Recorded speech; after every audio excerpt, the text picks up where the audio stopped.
વાત કરીએ હવે ધોરાજીની તો ધોરાજી શહેરમાં આંગણવાડી બહેનો દ્વારા પોતાની પડતર માંગણીઓને લઈને અનોખો વિરોધ પ્રદર્શન કરવામાં આવ્યો છે।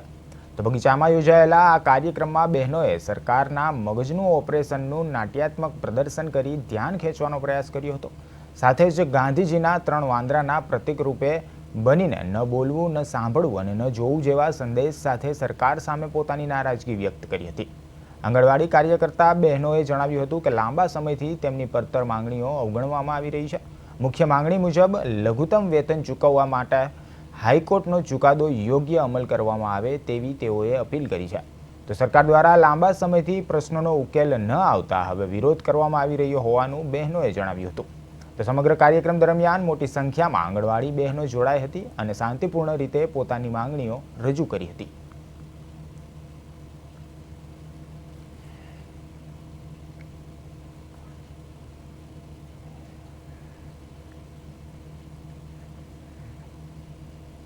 અમે સરકારના બેસણાનો કાર્યક્રમ કરેલો છે, સરકારના મગજનું ઓપરેશન કરેલું છે અને કાળી પટ્ટી ધારણ કરેલી છે અને થાળી વગાડી સરકારને જગાડવાનો પ્રયાસ કરેલો છે। હવે આ બધા કામ અમારે મજબૂરીથી કરવા પડ્યા છે, કારણ કે સરકાર પાસે સરકારે જે હાઈકોર્ટમાં ચુકાદો આવેલો હતો એ અમને સમયસર એનું ચૂકવણું કરેલું નથી અને હજી સુધી એનો ચુકાદો આપેલો નથી। ઉલટાની સરકાર અમારી સામે અપીલમાં ગઈ છે, તો એ સરકાર અમને કાયમી કર્મચારી ગણે, લઘુત્તમ વેતન આપે અને જે પગાર નક્કી કરેલો છે 24,800 એ સમયસર અમને ચૂકવે।